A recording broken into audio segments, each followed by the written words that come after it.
The silence in the Sterling mansion was a disease. It crept through the marble halls, climbed the grand staircase, and settled like a shroud over the master bedroom. For 3 months, Isabella Sterling had not felt the touch of her husband, Adrian. The man who once couldn't keep his hands off her now flinched if their fingers brushed. He was Adrian Sterling, a titan of industry, whose name commanded respect, yet in the presence of his own pregnant wife, he was a ghost. She told herself it was stress, the pressure of his empire. But as his coldness grew, a terrifying question began to bloom in the dark. What sin had she committed that made her own husband recoil from the very child he claimed to want? The answer was far more sinister than she could ever imagine. The Sterling name wasn't just old money, it was dynastic. Adrian Sterling, however, was a paradox, a man born to privilege who worked with the ferocity of a starved wolf. He'd taken his family's respectable real estate firm and forged it into Sterling Global, a behemoth that devoured skylines and reshaped cities. He was brilliant, ruthless, and until recently, utterly besotted with his wife, Isabella. Isabella Rossi had been a rising star in the art world, a curator with an uncanny eye for talent. She met Adrian at a gallery opening, and their connection was immediate and electric. He was drawn to her passion and authenticity, a stark contrast to the transactional relationships he was used to. She was captivated by the vulnerability hidden beneath his corporate armor. Their wedding was the stuff of legends, a fairy tale union of power and art. For 2 years, their life was an idyllic whirlwind. Then came the pregnancy. The positive test should have been the pinnacle of their joy. Adrian had been ecstatic, lifting her into his arms, his laughter echoing in their cavernous living room. He'd promised her the world, a safe and beautiful life for their child. The change began subtly, a week after the first trimester began. It started with a small, almost imperceptible flinch when she reached for his hand in bed. He'd pulled away, muttering something about a late-night email. Isabella, basking in the glow of early motherhood, thought nothing of it. But a week later, he moved his pillows to the far edge of their king-sized bed. The space between them grew from inches to a chasm. He stopped kissing her good-night, replacing the intimate gesture with a clipped, "Sleep well, Isabella." He never touched her belly. Not once. When the baby first kicked, she had cried out in joy, grabbing his hand to feel it. He had snatched it back as if her skin were his face a mask of something she couldn't decipher. Not anger, but something closer to fear. "Adrian, what is it?" she'd asked, her voice trembling. "Did you feel it?" "That was our baby." "I have a conference call," he'd said. His voice tight, his back already turned, as he walked out of the room, leaving her alone with the miracle happening inside her. The emotional distance soon became a physical one. He began working later, often coming home after she was asleep. The shared breakfasts they once cherished were replaced by a note from his assistant detailing his schedule. The mansion, once their shared sanctuary, became her gilded cage. Her primary companion became Adrian's mother, Beatrice Sterling. A woman sculpted from ice and disapproval, Beatrice had never fully endorsed the marriage. She saw Isabella's artistic spirit not as a virtue, but as a flighty, unsuitable trait for a Sterling bride. "Pregnancy can be so taxing on a man, dear," Beatrice said one afternoon, her voice dripping with false sympathy as she watched Isabella struggle to arrange flowers. "Adrian is building an empire. He needs his focus. The messiness of it all can be distracting for a man of his caliber. It's not messy, Beatrice. It's a baby." Isabella countered, her patience wearing thin. "His baby." Beatrice simply smiled, a thin, cutting motion of her lips. "Of course, dear. Just be sure not to overwhelm him with your needs. The isolation was suffocating.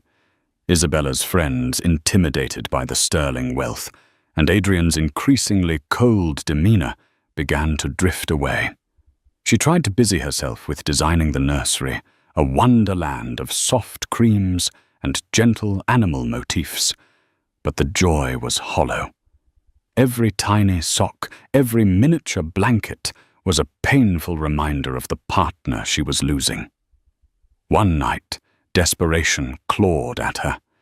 She put on the silk negligee he'd bought her on their honeymoon in Positano, a whisper of fabric that had once driven him mad. She waited for him in the living room, the city lights twinkling below their penthouse window. He walked in just after midnight, his shoulders slumped with exhaustion. He saw her, and for a fleeting moment, a flicker of the old Adrian appeared in his eyes, a spark of desire and love. But it was extinguished as quickly as it came, replaced by that same guarded, pained expression. "Isabella, you should be in bed," he said, his voice flat. He walked past her, not even glancing at her attire, and headed straight for the bar to pour a scotch. Tears welled in her eyes. "I wanted to see you. I miss you, Adrian. We never talk anymore. You won't even look at me." He gripped the crystal tumbler so tightly his knuckles turned white. "I'm busy. The acquisition in Tokyo is taking all my time." "This isn't about Tokyo," she cried, her voice breaking. "This started when I became pregnant. Do you not want this baby anymore? Is that it? Did you change your mind?" He turned to face her, his face a landscape of torment. "Don't be ridiculous. Everything I do is for this family." "Then why won't you touch me?" She whispered, the question hanging in the air like a death sentence. "Why do you look at me like I'm a stranger, or worse, like I'm diseased?" His composure finally cracked. A raw anguish flashed across his face. "You don't understand." He ground out his voice, hoarse. "I am protecting you. I am protecting this family. Just do as I say. Rest, stay healthy, and don't ask me these questions again."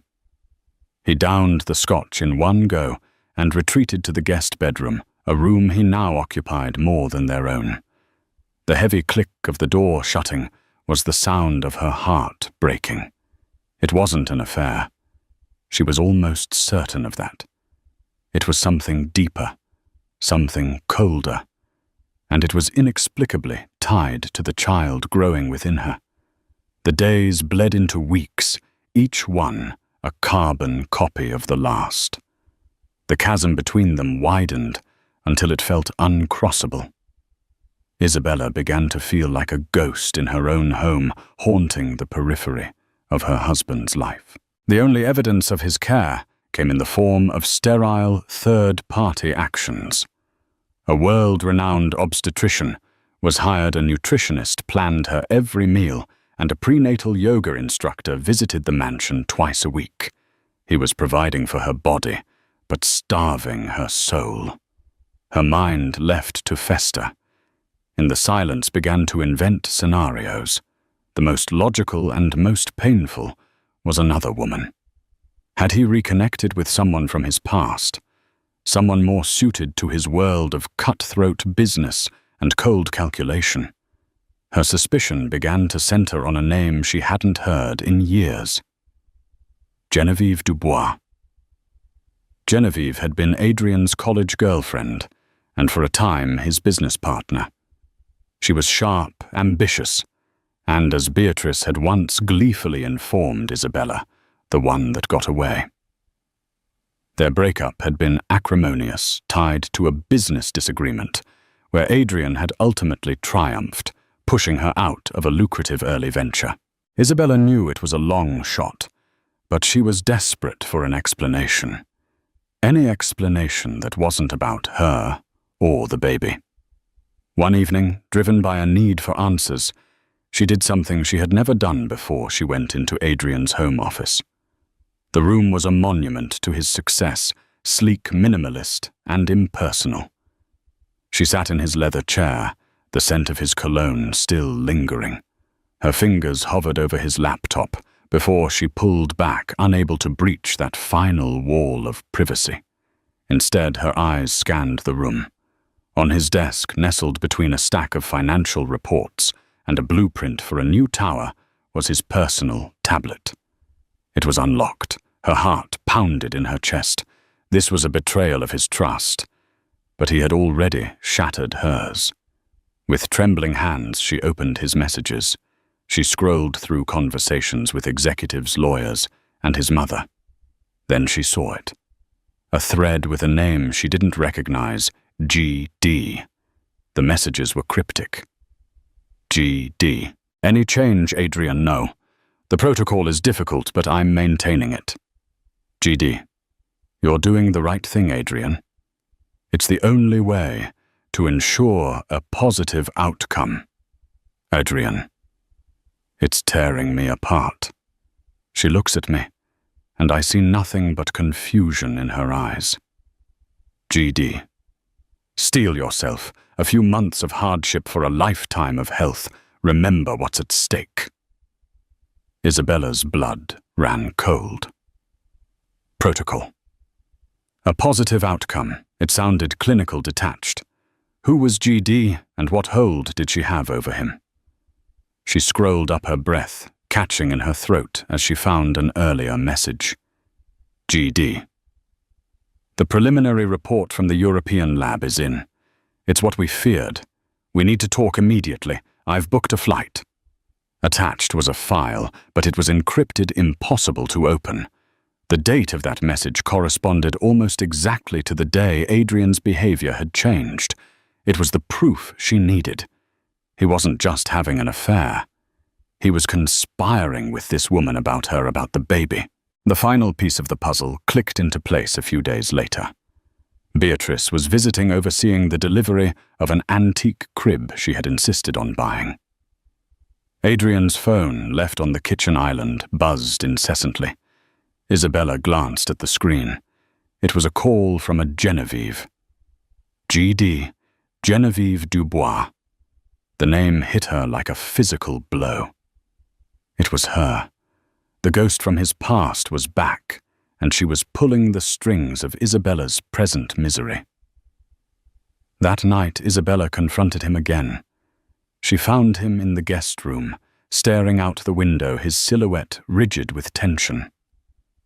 I know about Genevieve, she said, her voice eerily calm. Adrian spun around, his face paling. What are you talking about, G.D.? The messages on your tablet, the phone calls. You're talking to her again. All this time you've been lying to me. The words tasted like ash. Is she why you can't touch me? Are you leaving me for her? Just be a man and tell me, Adrian. Don't make me live through this lie for one more day. She wanted him to deny it, to laugh and pull her into his arms. Instead, his expression hardened, his jaw setting like granite.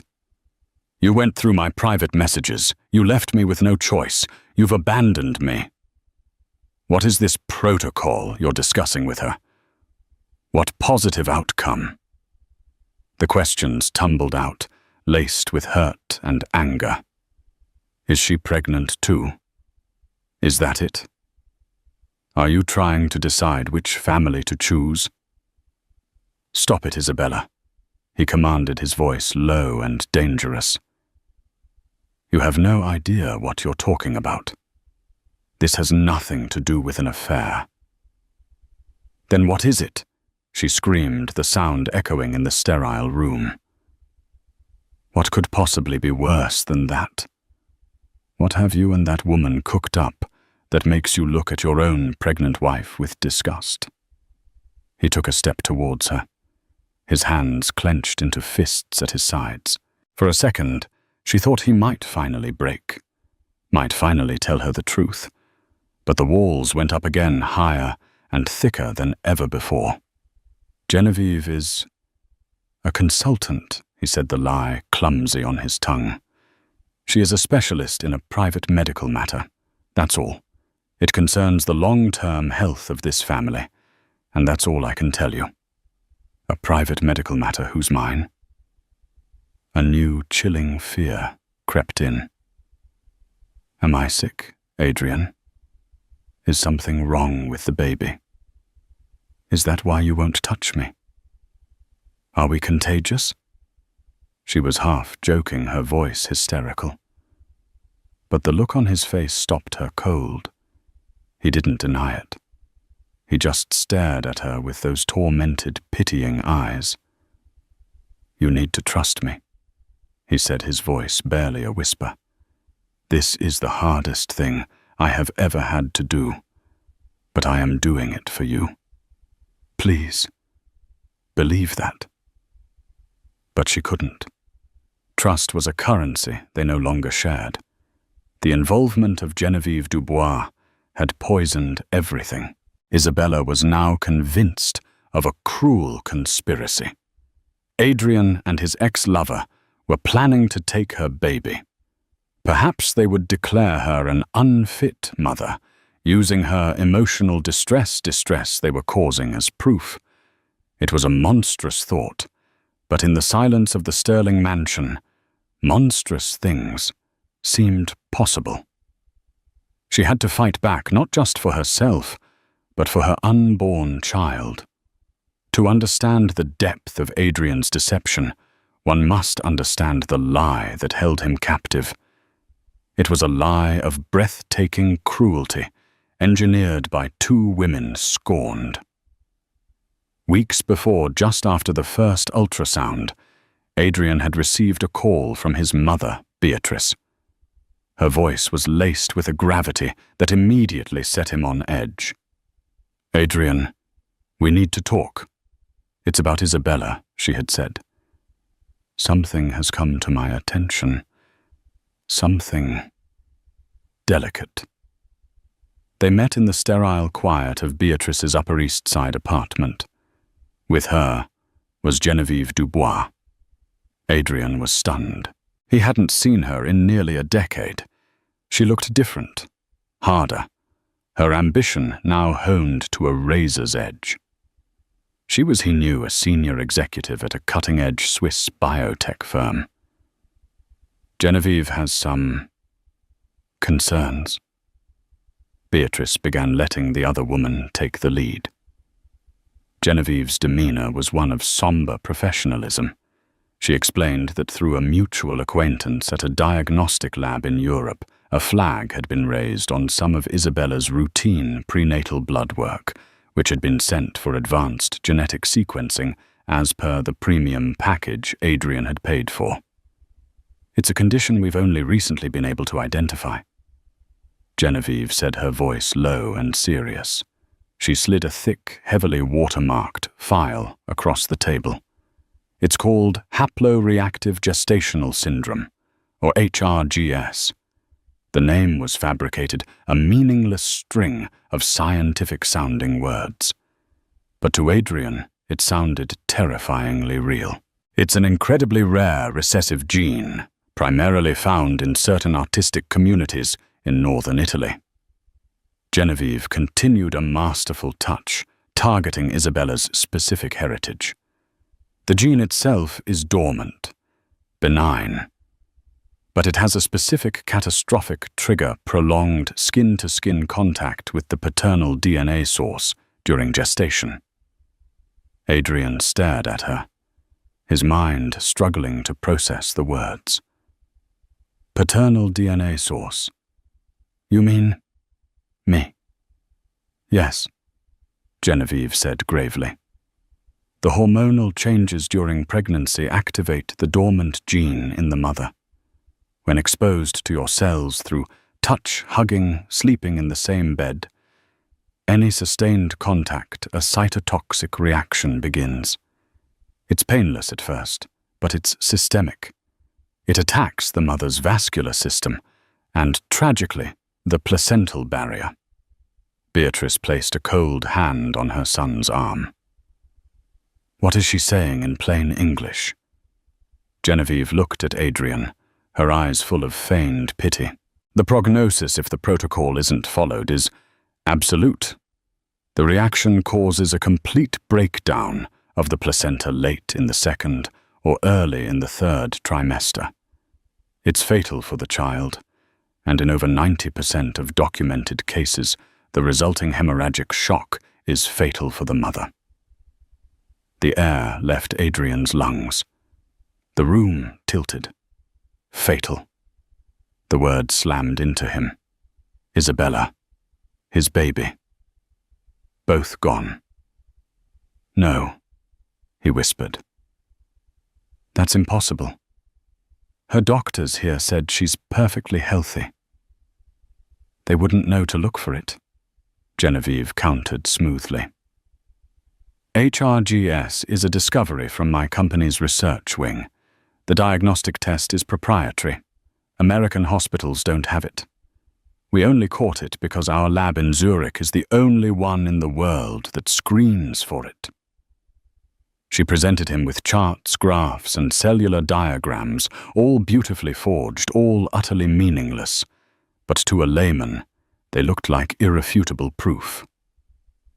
"What do we do?" Adrian asked, his voice hoarse. "There must be a treatment. A cure." This was the hook. "There is a protocol," Genevieve said, "and it has a near 100% success rate if followed perfectly. The key is absolute isolation from the paternal trigger.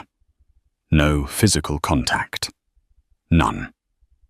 Separate rooms, separate beds. It's crucial to halt the progression of the cytotoxic reaction. Then my company has developed an antigen therapy, an infusion that must be administered during the 36th week, which neutralizes the gene permanently. After the birth contact can resume as normal." Beatrice, playing her part to perfection, gasped. "You mean he can't touch his own wife? For the entire pregnancy, it is the only way to save her life," Genevieve said, her tone final. "And the life of his child." Adrian felt like he was drowning. The cruelty of it was Shakespearean. To save his wife and child, he had to become a monster to them. He had to withdraw his love, his comfort, his touch at the very moment she would need it most. He had to inflict unimaginable emotional pain to prevent a catastrophic physical one. "Why would you do this for me, Genevieve?" he asked, a sliver of his old suspicion surfacing. "After everything?" Genevieve's mask of concern was flawless. "Because nobody deserves this, Adrian. And whatever our past, I am a scientist first. I couldn't live with myself if I knew this," and said nothing. Beatrice sealed the deal. "This is a test from God, Adrian. It is a burden you must carry alone. You cannot tell Isabella. The psychological stress could be just as damaging. She would never understand. She would think you're mad. She might even try to touch you to prove you wrong. You must be strong for her. You must be the villain to be her savior." He was trapped. The lie was perfect. A she, built of love and fear. He agreed to everything. He would fund Genevieve's antigen research to the tune of millions of dollars, paid to an offshore account for her discretion. He would follow the protocol to the letter. He would become cold, distant, and cruel, all in the name of saving the two people he loved most in the world. Every pained look from Isabella, every tear she shed, was a knife in his gut. But he held firm, clinging to Genevieve's words. A few months of hardship for a lifetime of health. He was playing a role, the most difficult of his life. He was the lonely guardian of a terrible secret, bearing Isabella's hatred as a shield to protect her from a danger she couldn't see. He had no idea the danger was standing right beside him, wearing a lab coat and a sympathetic smile. Isabella couldn't sleep. She couldn't eat. The theory that Adrian and Genevieve were plotting to take her child had taken root in her heart, a poisonous vine strangling all reason. She watched Adrian move through their home, his face etched with a pain she now interpreted as guilt. His torment wasn't for her. It was for the betrayal he was planning. She knew she couldn't survive this alone. She needed an ally, an expert, someone whose authority, Adrian. A man who respected only power and expertise could not dismiss. She needed the best doctor money could buy. She spent a day researching not just for top obstetricians, but for perinatal specialists, geneticists, the heads of departments at the most prestigious hospitals in the country.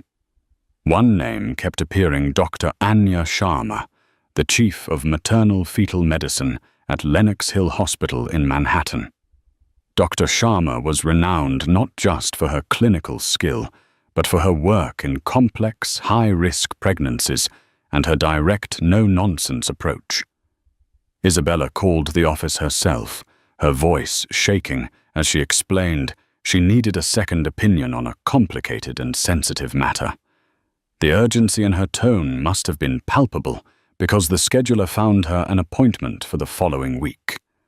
Now she had to get Adrian there.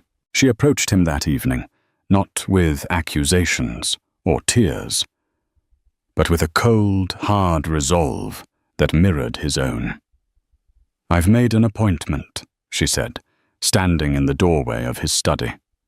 "My assistant handles your appointments, Isabella. Everything is scheduled." "Not with my current doctor," she said. "This is with Dr. Anya Sharma at Lenox Hill. It's for Tuesday at 10 a.m. We are both going." Adrian looked up from his work, his brow furrowed. "That's unnecessary. You have the best care." "The best care isn't working, is it?" she shot back. "Something is wrong, Adrian. You've said it yourself, this is a private medical matter." "Well, I'm done with secrets. We are going to sit in a room with a real expert, and you are going to tell her and me exactly what is going on. Either you come with me, or I will go alone and tell her that my husband believes I am diseased and refuses to touch me." I wonder what a doctor of her standing would make of that. It was an ultimatum, and they both knew it. She saw the panic flash in his eyes. His carefully constructed wall was being threatened by an outside force he couldn't control. "Isabella, you don't understand the risk," he started, his voice pleading. "No," she said, her voice like steel. "You don't understand. I am your wife. This is my body and my child. I will have the truth. Tuesday, 10 a.m. Be there." She turned and walked away, not waiting for a response. For the first time in months, she felt a flicker of power. The morning of the appointment was thick with tension. Adrian was dressed in a perfectly tailored suit, his armor for the battle ahead. He was pale, his hands trembling slightly as he drove them into the city. He tried one last time in the car. "Please, let's not do this," he said. His voice strained. "It's not safe. The safest place for a pregnant woman is with a doctor." "Adrian," she replied, looking out the window. As they walked into the polished, quiet lobby of the maternal fetal medicine unit at Lenox Hill, Adrian's phone buzzed. It was a text from Genevieve. "GD, your mother told me what you're doing. This is a catastrophic mistake. You cannot expose the situation to an outside physician. They are not equipped. You will jeopardize the entire protocol." Leave now." Adrian's blood turned to ice. He looked at Isabella, already checking in at the front desk, her posture determined. He was trapped between two impossible choices: betray the woman who held the supposed cure, or betray the wife who was demanding the truth. He pocketed his phone, his heart hammering against his ribs, and followed his wife down the hall. Dr. Anya Sharma was a woman in her 50s, with intelligent, compassionate eyes and an air of unshakable competence. She listened patiently as Isabella, in a rush of emotion, explained the situation. She didn't recount her theory about Genevieve taking her baby. It sounded too hysterical. Instead, she stuck to the facts. "My husband, for the past 3 months, he has refused to touch me. He sleeps in a separate room. He says he is protecting me, that there's a medical reason for it, but he won't tell me what it is. I am perfectly healthy. My checkups are normal, but he is convinced that something is terribly wrong. I am scared, doctor, and I am so alone." Dr. Sharma nodded, her expression unreadable. She then turned her calm, perceptive gaze to Adrian. "Mr. Sterling, would you care to explain your side of this?" Adrian sat stiffly, his hands clasped on his knees. This was the moment, the point of no return. He swallowed hard. "Doctor," he began, his voice raspy, "I have been privy to information from a specialist in Europe, a biotech firm.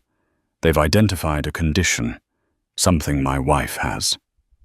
"And what is this condition called?" Dr. Sharma asked, picking up a pen. Adrian's throat was dry. He could feel Isabella's eyes burning into the side of his face. He had to say it. He had to trust the lie. "It's called haploreactive gestational syndrome, HRGS." Dr. Sharma wrote it down without a flicker of recognition. "I've been in this field for 30 years, Mr. Sterling. I've attended conferences all over the world. I have never heard of it. Please enlighten me." Adrian, clinging to the details Genevieve had drilled into him, began to explain. He spoke of the dormant gene, the northern Italian heritage, the cytotoxic reaction triggered by paternal touch, the breakdown of the placenta, the absolute fatality for mother and child. He explained the entire protocol of isolation. As he spoke, he watched Dr. Sharma's face. He expected to see concern, alarm, perhaps even professional curiosity. He saw none of it.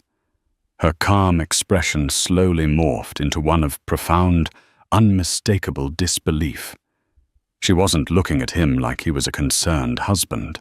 She was looking at him like he was a fool. When he finished, the room was silent. Isabella was staring at him, her face a canvas of horror and confusion. This was his secret. This bizarre science fiction plague. Dr. Sharma put down her pen.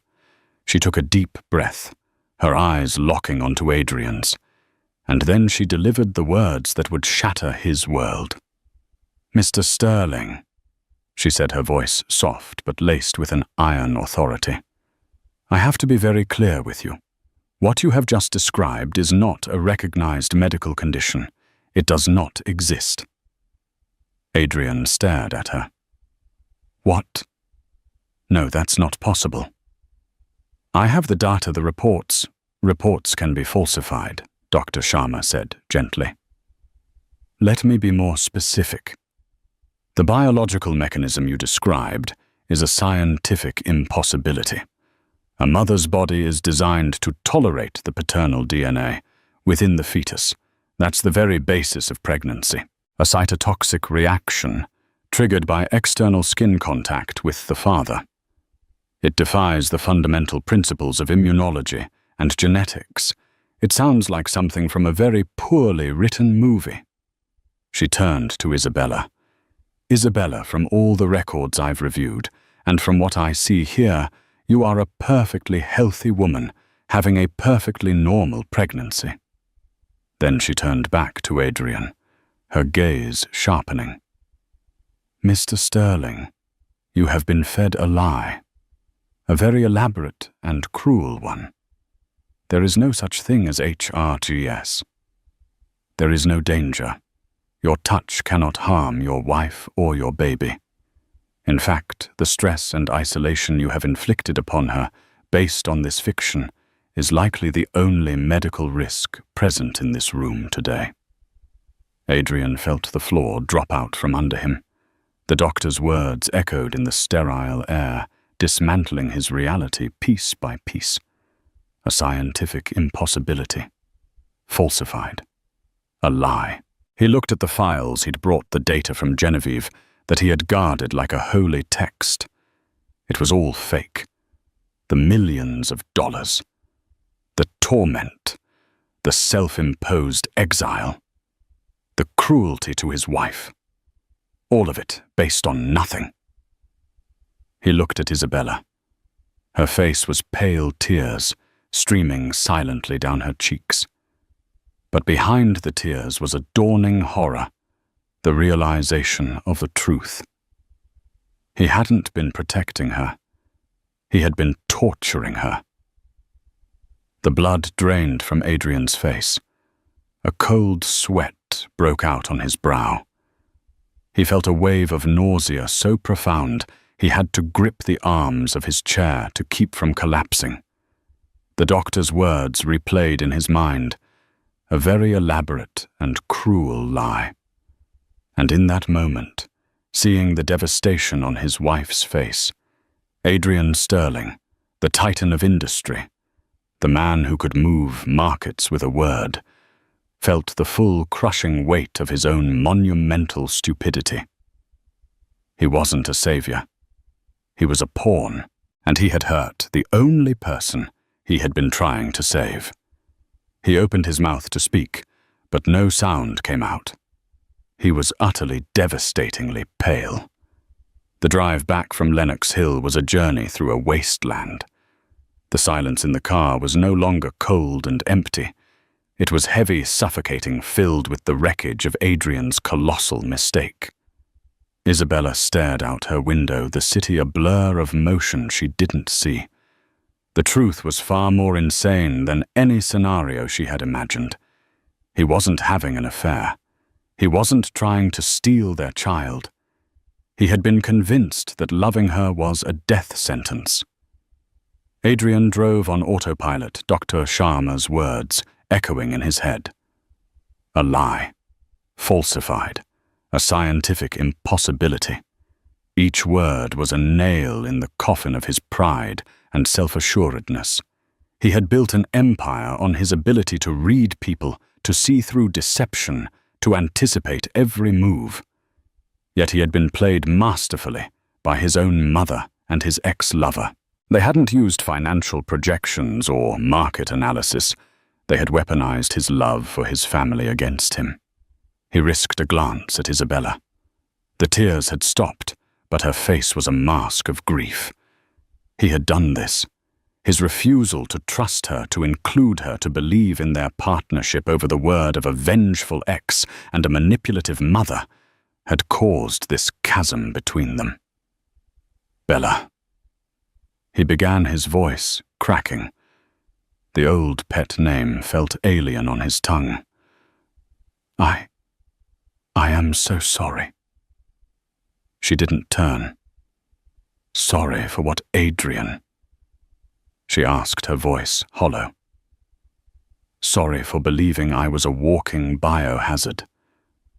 Sorry for putting me through months of psychological torment, or just sorry you got caught. Sorry for all of it. He whispered, his own eyes burning with unshed tears. I thought I was protecting you. I swear to you I believed every word. I was so terrified of losing you. You were losing me anyway. She cut in, finally turning to face him, her eyes flashing with a fire he hadn't seen in months. Every single day you pushed me further away. You could have talked to me, Adrian. We could have faced this together. But you didn't trust me. You trusted her. Genevieve. A woman who hates me. A woman you pushed out of a company. You trusted her over your own wife. He had no defense. She was right. He had been arrogant, thinking he alone could carry this burden. When they arrived back at the penthouse, the atmosphere was charged. As if summoned by the climax of the drama she had set in motion, Beatrice Sterling was waiting for them in the living room, a triumphant gleam in her eye. Adrian, I was so worried. I trust you came to your senses and left that hospital, she said, her voice bright and brittle. Adrian walked past her, his face grim. The appointment was very illuminating, Mother.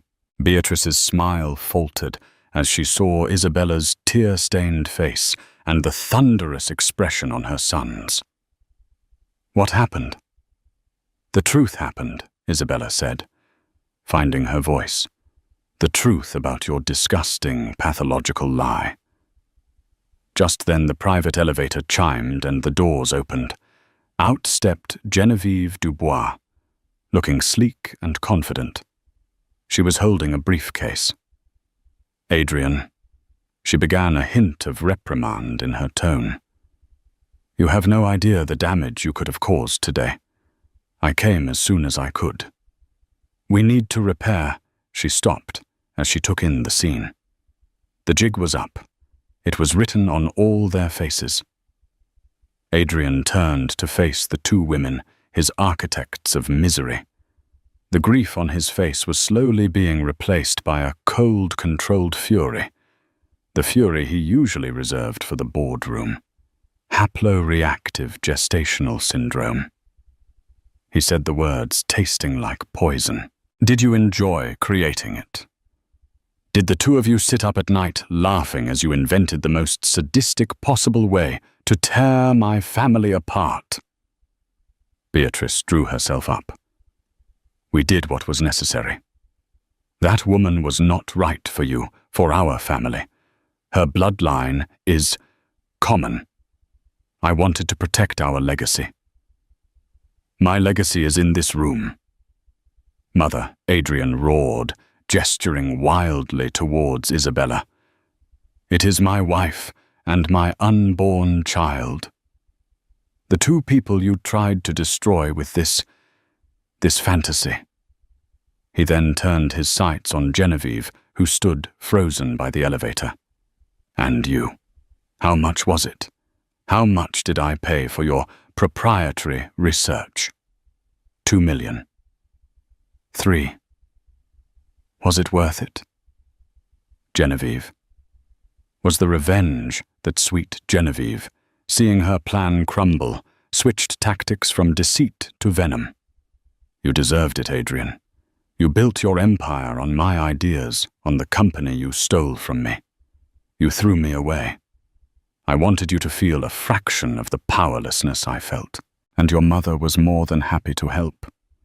Isabella finally spoke, her voice shaking but strong. You didn't just hurt him. You used my pregnancy, my child, as a weapon in your pathetic little vendetta. You are monsters. Both of you. Beatrice scoffed. Don't be so dramatic, dear. It was for the best. That was the final straw for Adrian. He walked over to his mother, his face inches from hers. Get out, he said, his voice dangerously low. Get out of my home and get out of my life. You are no longer my mother. You are a stranger to me. And if you ever try to contact me or my wife again, I will use every ounce of my power to ruin you. He then looked at Genevieve. As for you, my lawyers will be in touch. Expect a lawsuit for fraud that will dismantle your career and your life so thoroughly you'll wish you'd never heard the name Sterling. Now get out. Beatrice paled, genuinely shocked. Genevieve, pragmatic to the end, turned without a word, and stepped back into the elevator. Beatrice lingered, sputtering Adrian. "You can't mean this." "Try me," he snarled. Defeated, Beatrice followed Genevieve into the elevator. The doors slid shut, and they were gone. The silence that returned was different. It was clean. The poison had been excised. But the wound was vast and deep. Adrian turned to Isabella, his face crumbling.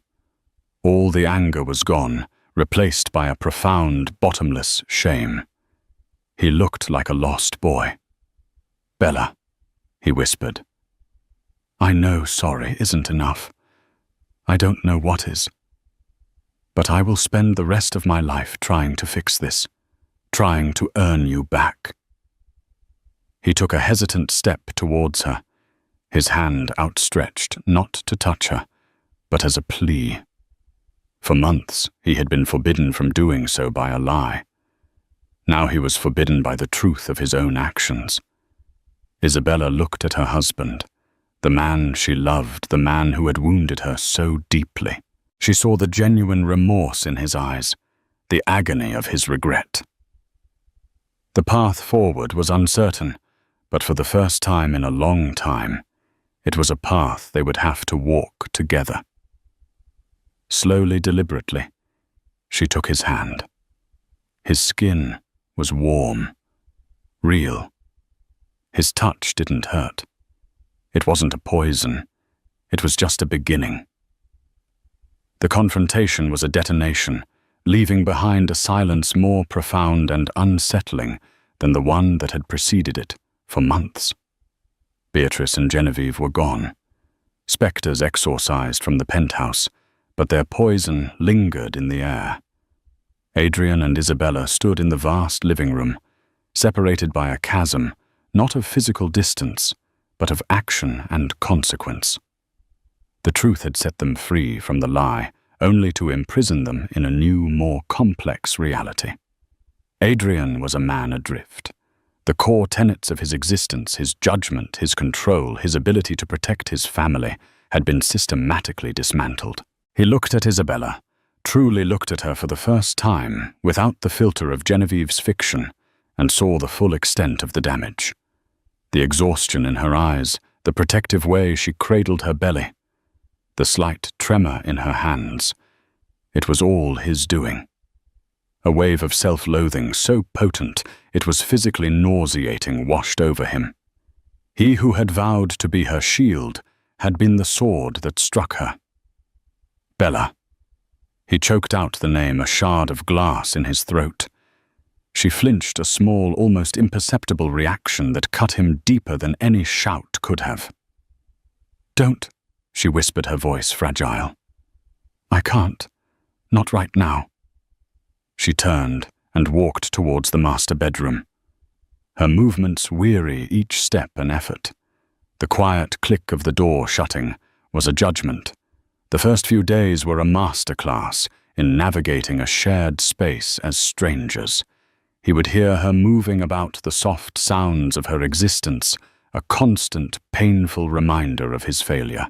He abandoned his suite of offices downtown, telling his stunned executive team he was taking an indefinite leave of absence. He couldn't command an empire when he couldn't even manage the landscape of his own home. He began by moving his belongings back into their bedroom, but his humility was so absolute that he couldn't bring himself to get into their bed. He took the plush chaise lounge in the corner, a piece of furniture they had bought together in a happier time. He would lie there for hours in the dark, watching the slow, even rhythm of her breathing as she slept, a silent, wretched vigil. He knew grand gestures would be hollow. What use was a diamond bracelet to a woman whose trust he had ground to dust? He had to show, not declare. He had to serve. He, a man who had personal chefs on 2 continents, entered their state-of-the-art kitchen with the intention of cooking for her. He found one of her grandmother's old cookbooks and attempted a simple pasta pomodoro. The result was a catastrophe. The sauce was scorched, the pasta was a gelatinous lump, and a fine dusting of flour covered nearly every surface. He stood there in his $1,000 shirt, covered in tomato stains, the titan of industry defeated by a simple meal. When Isabella walked in, drawn by the smell of burning garlic, she stopped dead in her tracks.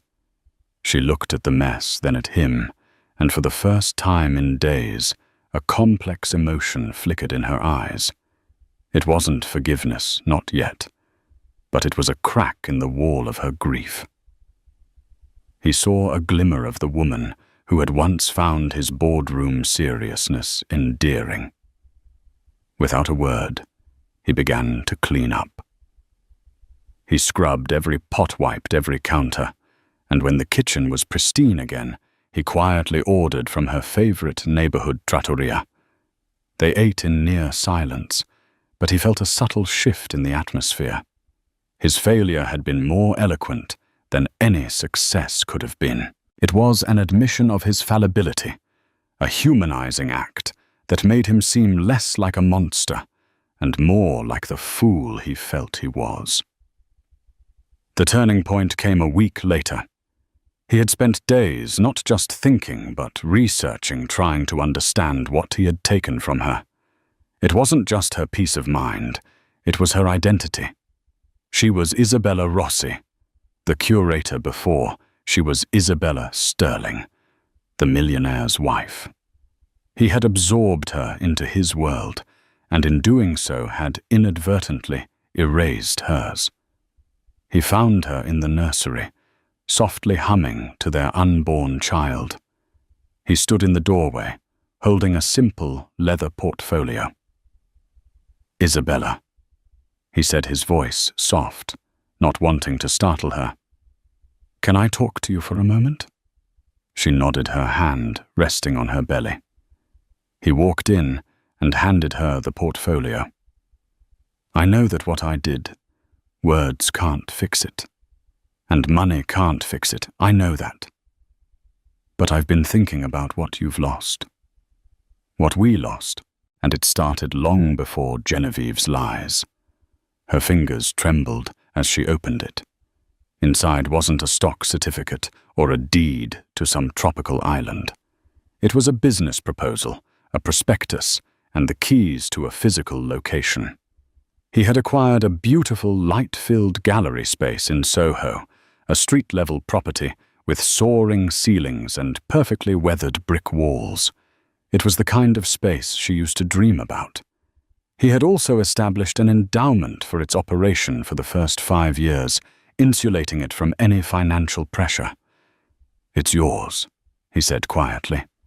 "Not as a gift from me to you, but as a way to give you back to yourself. There are no strings. You can run it, sell it, or let it sit empty. It's your space, your world. I just wanted to reopen the door." Tears welled in her eyes. This was an apology, written in a language she understood. It wasn't about the cost, it was about the thought. He saw her the woman she was, the passion that drove her. He wasn't just trying to patch up their marriage. He was trying to restore her soul. She looked from the portfolio to his face and saw a man desperately trying to rebuild a world he had helped demolish. "Thank you, Adrian," she whispered, the first truly warm words she had offered him. The real thaw came that weekend. They were in the living room, a fragile truce holding them in separate orbits. She was on the sofa sketching ideas for the gallery, and he was across the room pretending to read a financial journal. Suddenly the baby gave a kick so powerful it made her gasp. "Wow," she breathed. "He's going to be a soccer player." Adrian's head snapped up, his eyes wide, with a desperate, hopeful longing. For months he had been terrified of this life inside her. Now it was the only thing that felt real and good. Isabella watched his face, saw the raw hunger for connection there. The resentment she harbored warred with a deeper, more primal instinct to share this miracle. She took a breath. Would you like to feel?" He was across the room in an instant, his movements clumsy with eagerness. He knelt before her, his body trembling slightly. He hesitated for a fraction of a second, the phantom fear of Genevieve's lie still echoing in his muscle memory. Then he slowly, reverently placed his palm on her stomach. The space was electric. For a moment, there was nothing. Then a distinct, powerful thump pressed against his hand from within. It was his undoing. A choked sob escaped his lips. The sheer, undeniable fact of his child, alive and strong, crashed against the wall of his guilt and shame. And the wall broke. He rested his forehead against her, and the tears he had held back for months finally came hot and silent. He wasn't just crying for his foolishness. He was crying with overwhelming gratitude for this second chance, for the life he had almost forsaken. Isabella felt his tears soak through her dress. Her own eyes filled. Without thinking, her hand went to his head, her fingers weaving into his hair, holding him. It wasn't a calculated act of forgiveness. It was an impulse of pure empathy. In his brokenness, she found the husband she had fallen in love with, the vulnerable man behind the Titan. That night, they talked. For hours. He confessed the immense pressure of his upbringing, the constant weight of the sterling legacy, his mother's belief that emotion was a liability.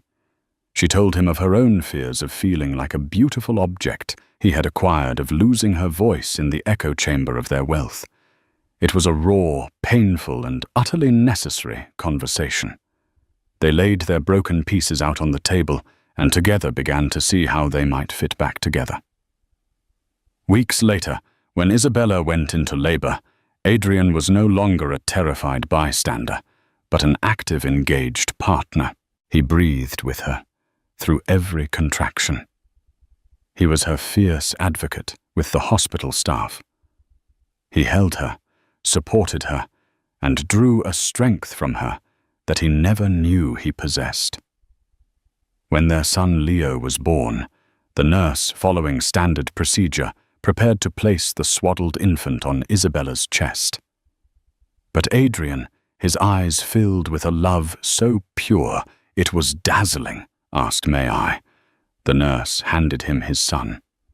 He held the tiny 7-pound miracle, looked into his impossibly new eyes, and felt his world recalibrate around a new, unshakable center.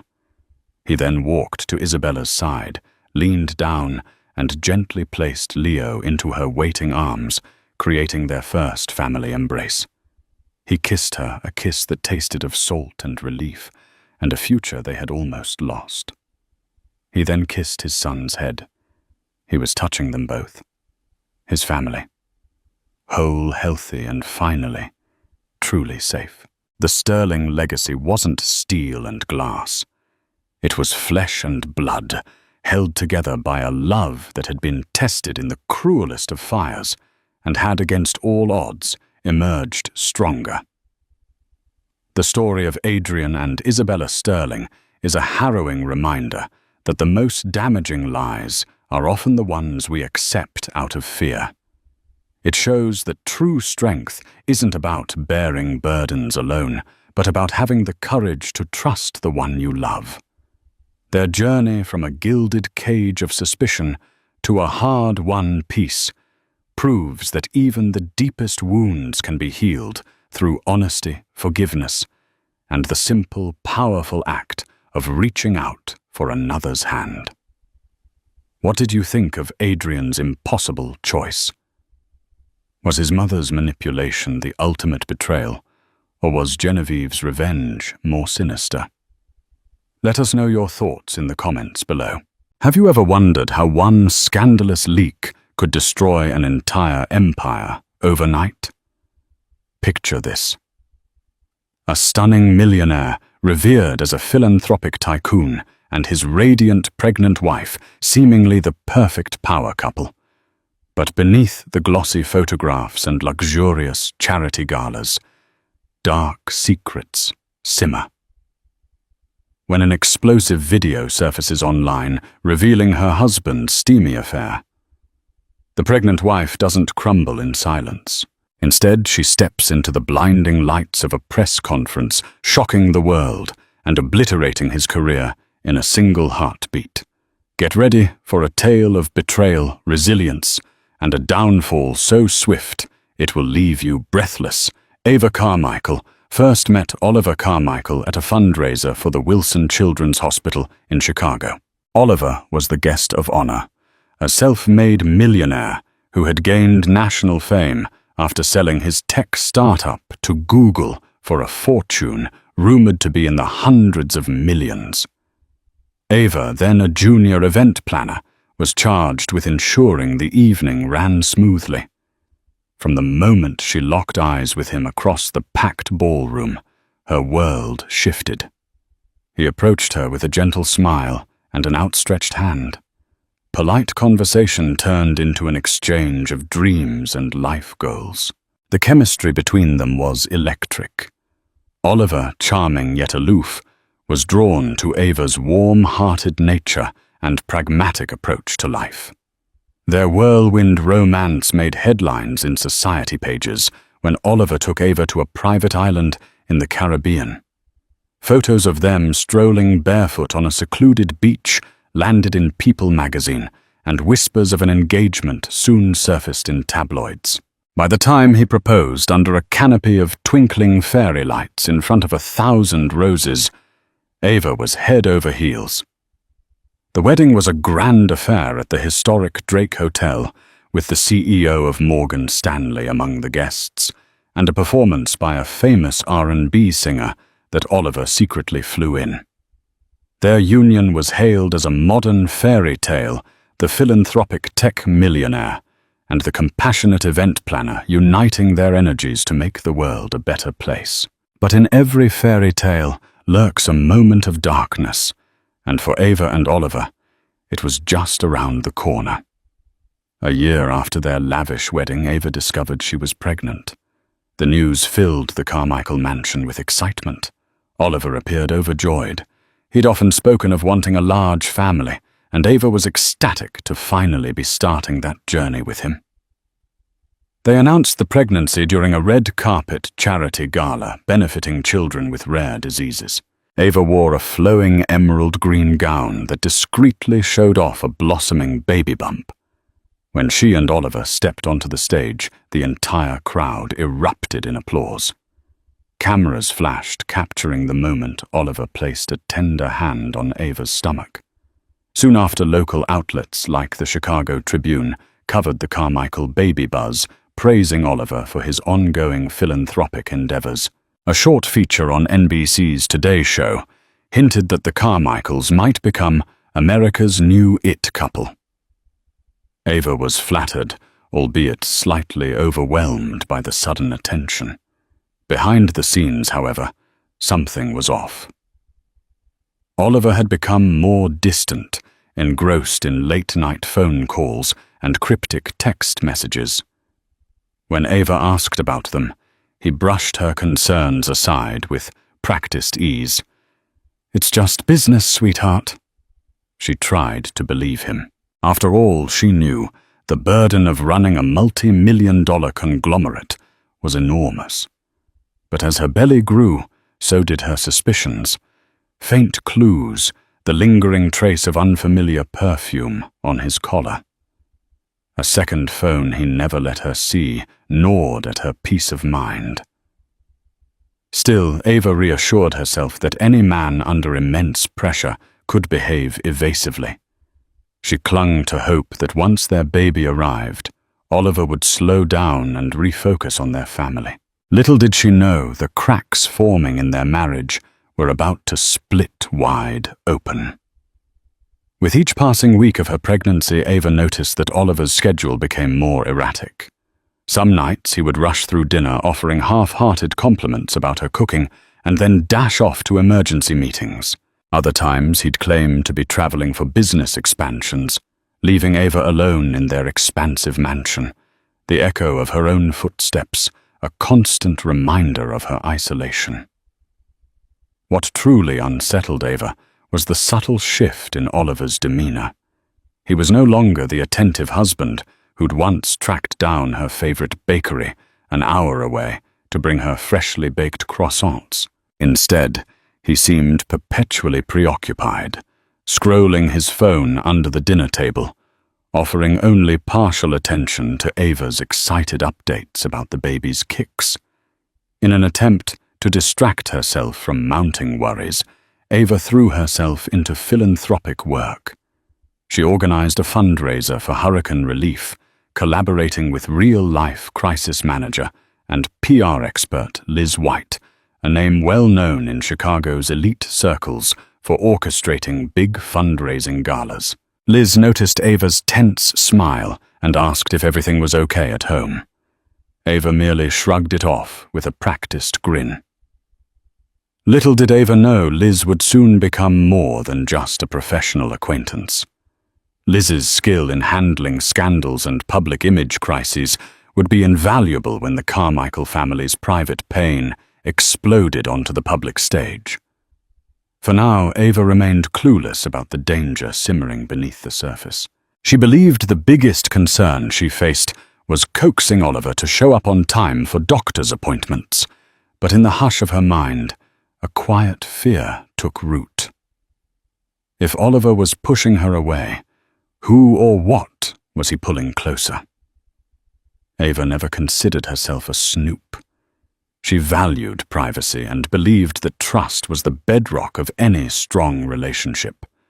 But as uncertainty haunted her nights, she found herself unable to resist the urge to peek into Oliver's world. One evening, when Oliver announced yet another urgent meeting and sped off in his car, Ava was left in the large, empty mansion, feeling the baby stir inside her. The sense of foreboding was unbearable. She walked into his home office, a spacious, modern study lined with floor-to-ceiling windows overlooking the city skyline. Her eyes landed on his desktop computer, which glowed with a faint screensaver. With trembling hands, she jiggled the mouse. To her surprise, no password prompt appeared. The desktop opened immediately to an email account. A pang of guilt clutched her, but desperation drove her to click. Most messages were innocuous business correspondences, but a name caught her eye. Miranda Devereaux, a high-profile interior designer from New York. Ava recalled Oliver mentioning Miranda once, someone he was hiring for a new condo project. She clicked on the email thread and found an exchange of flirtatious notes, culminating in a few short video clips. Heart pounding. Ava hesitated before opening them. The first clip showed Oliver at a hotel bar, with Miranda leaning in intimately. The second clip was longer security camera footage from the hotel corridor. It showed Oliver and Miranda entering a suite together late at night, arms wrapped around each other. A wave of nausea overwhelmed Ava, nearly overshadowing the usual pregnancy queasiness. Without a second thought, she pressed forward and sent the emails and clips to herself. She had seen enough, and her world would never be the same again. Oliver returned well past midnight, reeking of expensive cologne. The moment he stepped inside, Ava's tears were already running down her cheeks. She waited for him in the living room. The lights dimmed to a cold glow. Her hands gripped her phone, the forwarded videos ready to play at any second. Ava, he called, visibly startled by her tear-streaked face. "What's wrong?" She didn't bother with niceties. Heart pounding, she pressed play on her phone, letting the damning footage speak for itself. The room filled with the muffled sounds of Oliver's laughter in that hotel corridor, Miranda's figure clinging to his arm. Oliver's eyes widened, a flicker of panic crossing his usually controlled features. He reached for the phone. "Where did you get this?" he demanded, voice tight. Ava yanked it away, raw hurt radiating in her gaze. So it's true, she breathed. You've been cheating on me. With her. At first, Oliver tried to deny it. Words like misunderstanding and business acquaintance tumbled from his mouth. But the evidence was incontrovertible. Finally, he sank onto the sofa, running a hand through his hair. It was just once he muttered, eyes downcast. A mistake. You have to believe me. Ava's indignation flared. A mistake. You've been emailing her for months, from what I can see. Don't lie to me, Oliver. Not now. He bowed his head, too ashamed or too trapped to continue. Furious tears streamed down Ava's face, and she felt the baby kick within her, a cruel reminder of the life she carried, the future she was trying to protect. In that instant, the fairy tale they'd built shattered into pieces, leaving Ava with only heartbreak and betrayal. Ava spent the night in the guest bedroom, barely sleeping. Every time she closed her eyes, the images of Oliver with Miranda replayed like a cruel nightmare. By dawn, she felt hollowed out, yet beneath the grief grew a potent anger she had never experienced before. Before Oliver left for work the next day, she confronted him in the kitchen. She was still in her pajamas, hair disheveled, a world away from the poised socialite she'd become known as in Chicago's charity circuit. End it, Ava demanded, voice quivering with anger. Break it off with Miranda for good, and tell the press you're stepping down from the Devereaux project, and you'll be going to marriage counseling with me. Oliver looked at her for a long moment. He seemed more fatigued than she had ever seen him. I'll end it, Ava, he promised, exhaling sharply.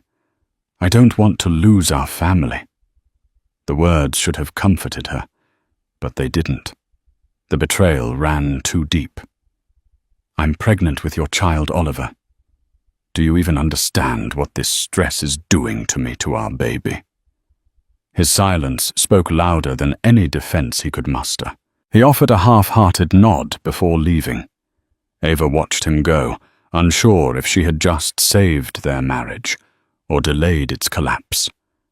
Though she demanded a swift end to his infidelity, a haunting question nagged at her. Could trust ever be fully repaired once it was broken?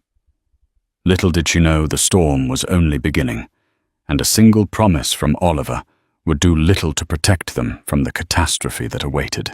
Unable to bear the suffocating loneliness of the mansion, Ava sought solace with her closest friend, Delilah Pierce. They met at a cozy neighborhood cafe, where Delilah arrived with open arms and a wave of concern evident in her eyes. In hushed tones, Ava recounted the entire saga, from the suspicious late nights to the damning hotel footage. Delilah listened occasionally, clutching Ava's hand, her coffee growing cold. I always had a bad feeling about Oliver's constant business trips, she admitted, a note of regret in her voice. I'm sorry I never brought it up.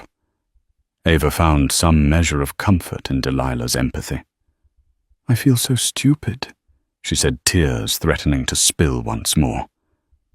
How could I not see it sooner? Delilah gave Ava's hand a firm squeeze. Don't blame yourself. Oliver's the one who made this choice. You're carrying his child. You deserved better. Over the next hour, Delilah offered unwavering support, suggesting therapy resources, and even offering to help Ava prepare for any potential legal issues. You have to protect yourself, especially with the baby on the way. I know a great lawyer, Samantha Holden, who handled my cousin's messy divorce, just in case. Though the mention of a lawyer made Ava's stomach churn, she recognized the importance of covering all her bases. As they parted ways, Delilah vowed to stand by her side through the ordeal, no matter how ugly it got. Walking back to her car, Ava felt slightly less isolated, but the protective bubble of friendship could only do so much. She would have to face the storm head-on, whether Oliver kept his promise or not. A few days later, the hush of early morning was shattered by Ava's phone, buzzing relentlessly on the bedside table.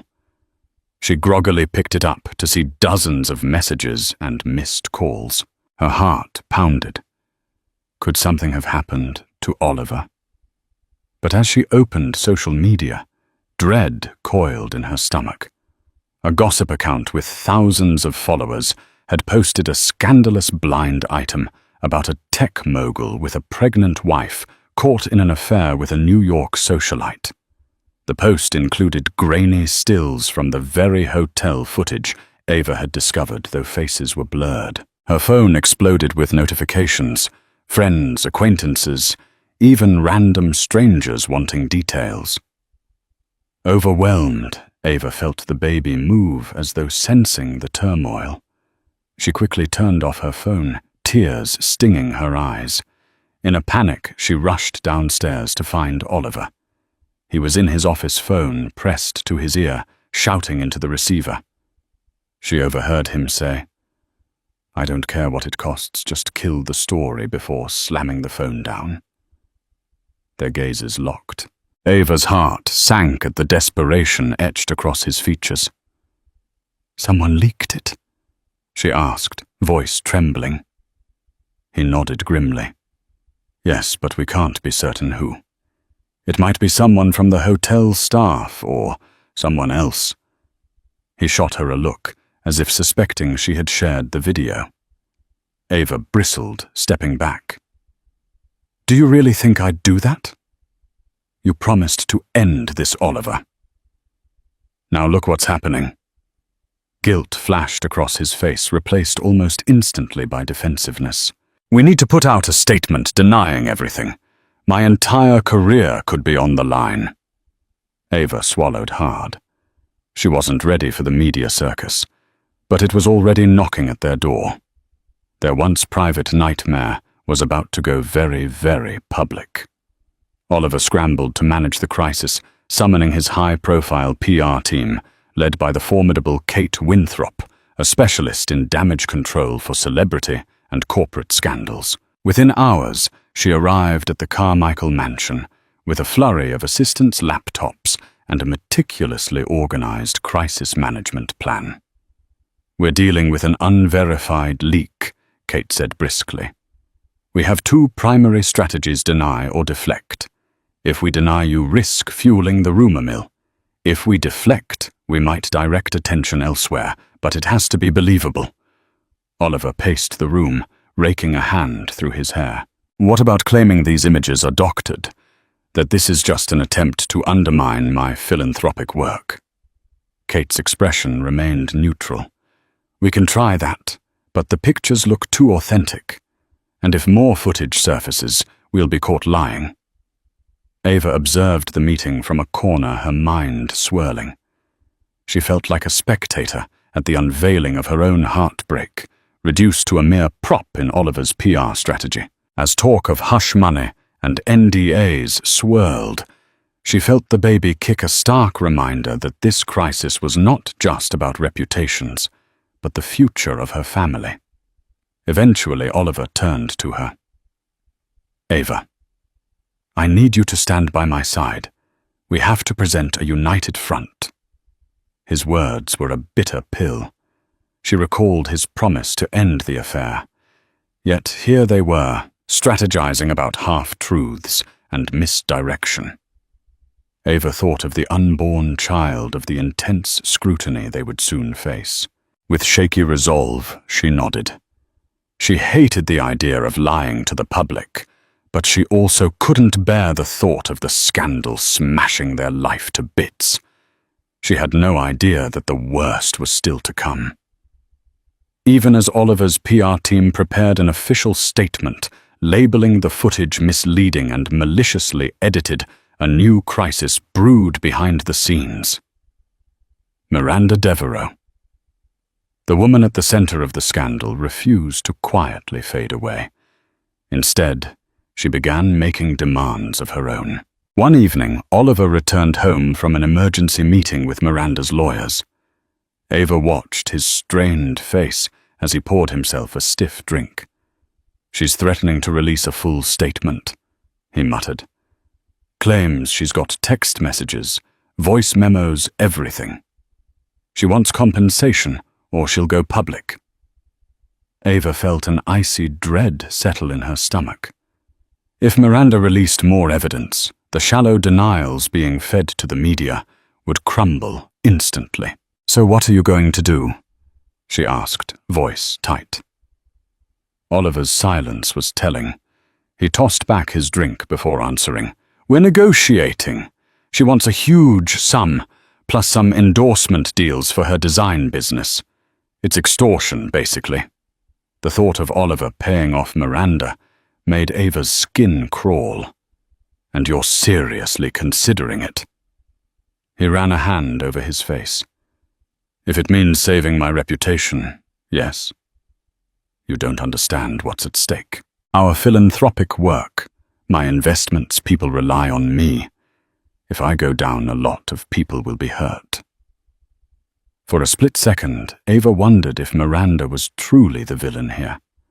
After all, she hadn't vowed to be faithful. Oliver had. The line between right and wrong blurred beneath the weight of scandal, greed, and betrayal.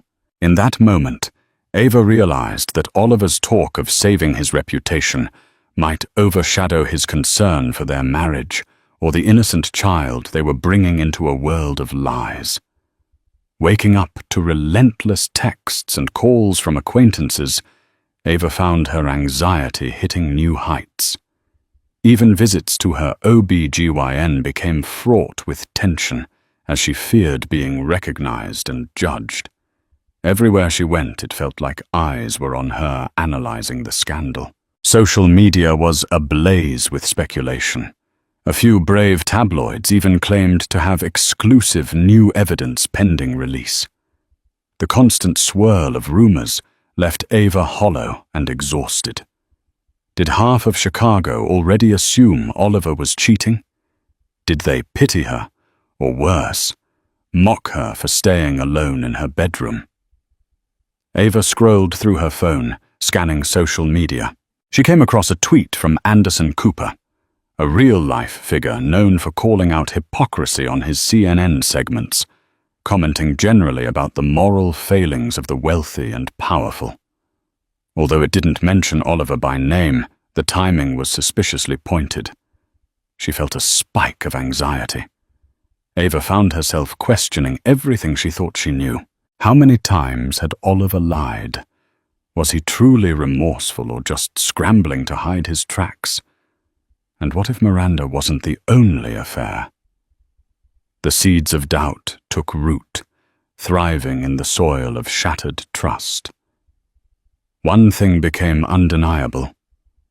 If this story escalated further, Oliver's polished facade would collapse.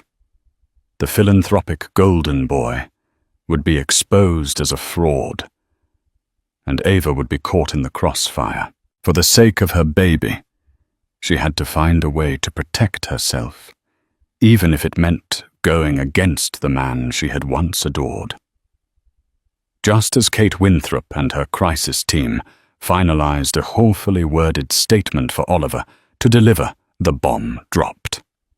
Late one evening, a popular YouTube channel called City Secrets Unmasked posted the unedited high-definition version of the hotel footage. This time, the camera angle was clear as day. Oliver's face was unmistakable, laughing, leaning in, whispering to Miranda, before disappearing into a room. Within minutes, the video was trending. National outlets picked it up, and Twitter erupted with the hashtag Carmichael Scandal. Oliver's name soared to the top of search engines, overshadowing even major political news. Ava watched the chaos unfold from the living room television, the baby's weight pressing on her ribs as if in response to her stress. She felt an overwhelming desire to flee to escape the relentless spotlight. But this was her life. There was nowhere to hide from the digital mob. Within hours, the Carmichael mansion was besieged by paparazzi. Some had the audacity to shout questions about her pregnancy, insinuating that the unborn child might not even be Oliver's. Ava gasped at the cruelty. The speculation stung like an open wound. Oliver was unreachable, holed up in his corporate office downtown, bombarded by phone calls from investors and lawyers. Alone. Ava cradled her belly tears, silently rolling down her face. The humiliation was staggering. She wondered, had Oliver realized in his pursuit of forbidden thrills that the collateral damage would be so immense as the scandal spread beyond the local Chicago scene? Ava knew one thing for sure: there was no more denying or deflecting. The world had just gotten a front-row seat to their marital nightmare.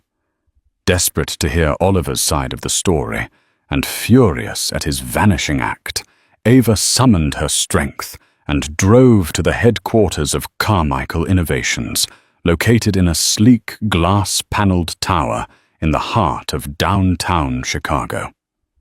Security guards recognized her instantly and allowed her up, though they exchanged anxious glances. Inside Oliver's office, she found him in a tense meeting with his board of directors. They huddled around a massive mahogany table, glowering at him as if he were a pariah. The room fell silent when Ava walked in her visibly pregnant figure, a jarring reminder of the personal turmoil overshadowing their corporate meltdown. "Gentlemen," Oliver began, attempting composure. "This is my wife, Ava." She faced them chin high, despite the dread curling in her stomach. "Could I speak to my husband alone?" she asked softly, though her eyes burned with determination. Most of the board members exited without protest, some casting disapproving looks at Oliver. Once they were gone, Ava unleashed the questions that had kept her awake at night. "You said you'd end things, but the world has proof that you didn't. How could you lie to me again?" Oliver rubbed his temples, eyes bloodshot from stress. Miranda was supposed to keep it quiet. She swore she wouldn't let it get this far. "I tried to fix it, Ava, I really did." His words only stoked her fury. "All you did was attempt to bury the truth with money," she said, voice trembling. "You've destroyed our marriage, our child's future, everything." They stared at each other across the empty boardroom. For the first time, Oliver's confident mask cracked, revealing a man trapped by his own misdeeds. "What do you want me to do?" he finally asked, voice hollow. Ava couldn't answer. She was no longer sure there was anything left he could do to make this right. In the ensuing days, the corporate fallout grew dire. Prominent investors in Carmichael Innovations withdrew support, worried about the scandal's impact on share prices. Philanthropic partners quietly severed ties, not wishing to be associated with an affair so brazenly exposed. Oliver spent most nights at the office attempting to salvage deals. The mansion felt more like a tomb than a home. Paparazzi still lurked outside the gates, waiting for a glimpse of the troubled couple. Ava found herself pacing the halls, mind whirling with uncertainty. A scheduled charity event for the Wilson Children's Hospital. A cause close to both Oliver and Ava dropped Oliver from the speaker lineup. This move spoke volumes. If even the hospital Oliver once championed was distancing itself, he was rapidly running out of allies. Realizing that her own philanthropic work was now at risk of being overshadowed by scandal, Ava called Liz White, the crisis manager she had worked with months ago. Over coffee in a secluded part of the city, Ava poured out her worries about the baby, the paparazzi, and the unrelenting media scrutiny. Liz listened sympathetically. "You need to start thinking about your own image, Ava, not just Oliver's. Because right now everyone sees you as the victim. But if this keeps spiraling, they might start seeing you as complicit or naive." Ava swallowed hard. She didn't want a war with Oliver, but it was becoming clear she needed to protect herself and her unborn child. She left that meeting with Liz, knowing she had to make some hard decisions, and soon. By now, the Carmichael scandal was headline news across major networks. CNN's Anderson Cooper, having previously hinted at the moral failings of the powerful, dedicated a segment specifically to Oliver's downfall, inviting legal and ethical experts to weigh in. The public response was brutal. Many saw Oliver as the epitome of hypocritical arrogance, preaching philanthropy, while betraying his pregnant wife behind closed doors. At the mansion, Ava tried to maintain some semblance of normalcy. She kept her prenatal appointments, attempted to rest, and even started decorating the nursery in a soft palette of yellows and greys. Yet every trip out was a gauntlet of flashing cameras and shouted questions. She began dreading the very thought of leaving home. One particular morning, the tension became unbearable. Oliver returned from another fruitless series of investor meetings, shoulders slumped. When he saw Ava packing a suitcase in the master bedroom, a flash of panic ignited in his eyes. "What are you doing?" he asked, voice trembling. "I'm going to stay with Delilah for a while," she replied, zipping the suitcase shut. "I need space. This environment isn't healthy for me or the baby." Oliver opened his mouth to protest, but no words came out. Instead, he deflated like a punctured balloon, slumping against the doorway. "Ava, please," he finally managed. "I'm losing everything. I can't lose you too." She looked at him, sadness washing over her. "I wish you'd thought of that before, Miranda. I need time to figure out if there's anything left worth saving." His eyes brimmed with tears, but he said nothing more. Ava dragged her suitcase down the grand staircase, stepping out into the barrage of paparazzi alone, her heart heavy with betrayal and sorrow.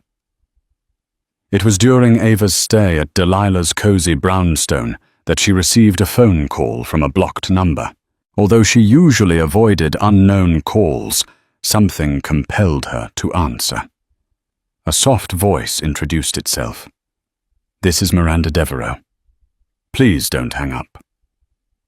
Shock rendered Ava momentarily mute. Her pulse hammered in her ears. Why would Miranda call her directly?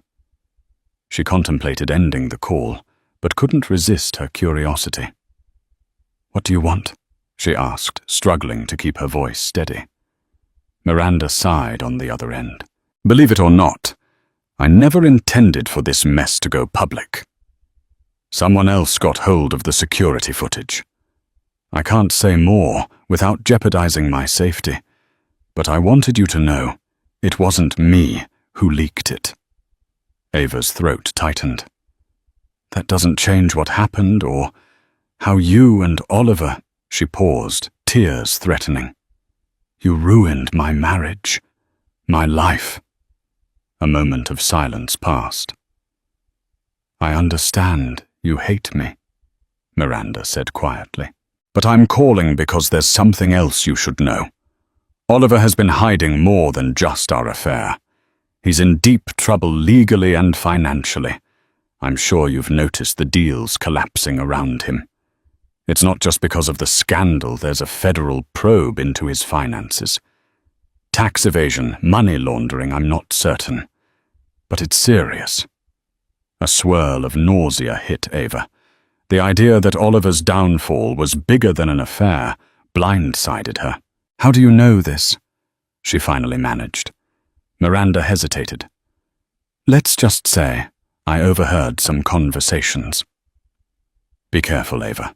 If the feds get involved, they won't hesitate to come after anyone close to Oliver, even you." Before Ava could respond, the line clicked off.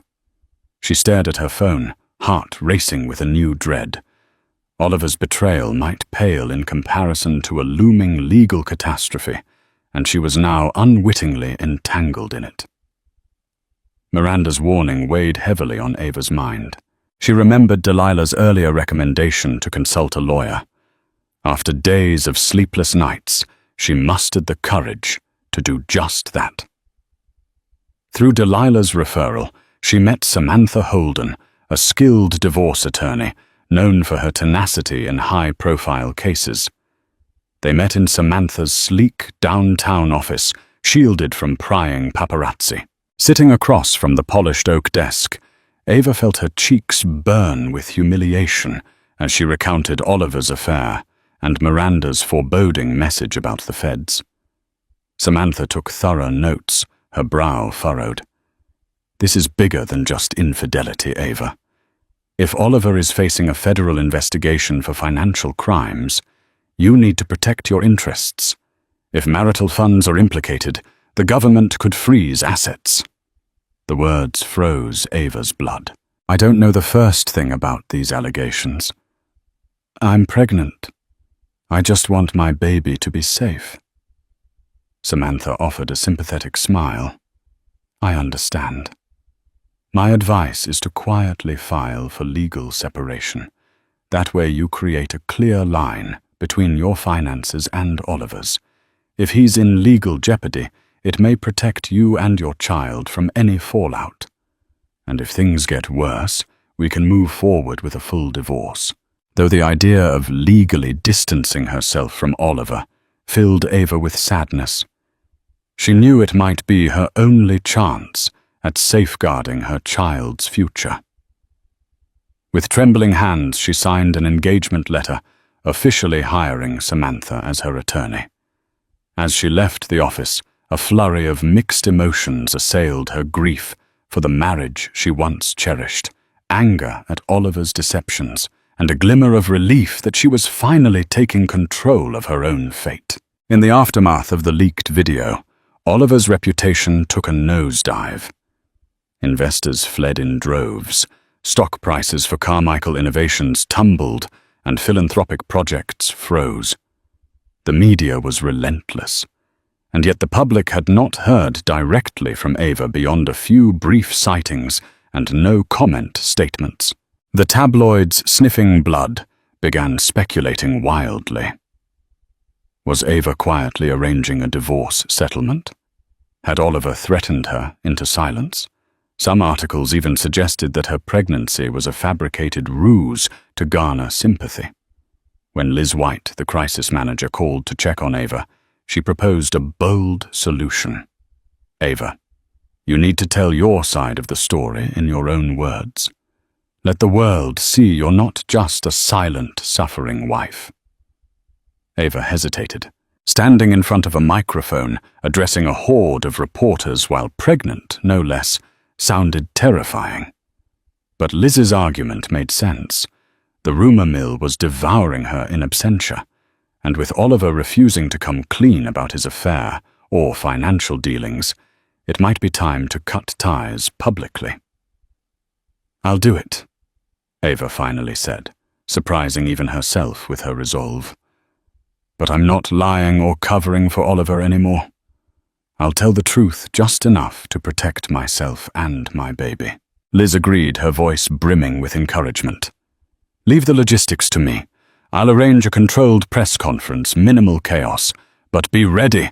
Once you open that door, there's no going back.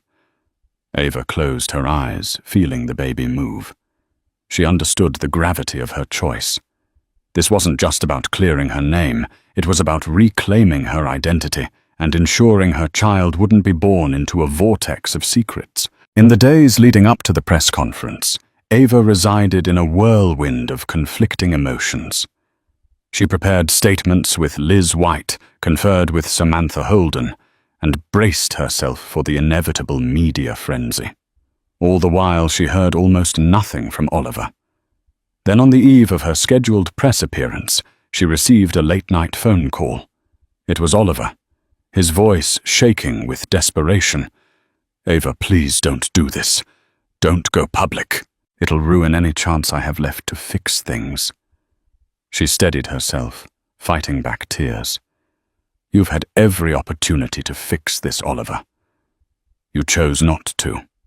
This press conference isn't about vengeance. It's about protecting myself and our baby. The silence on the other end was palpable.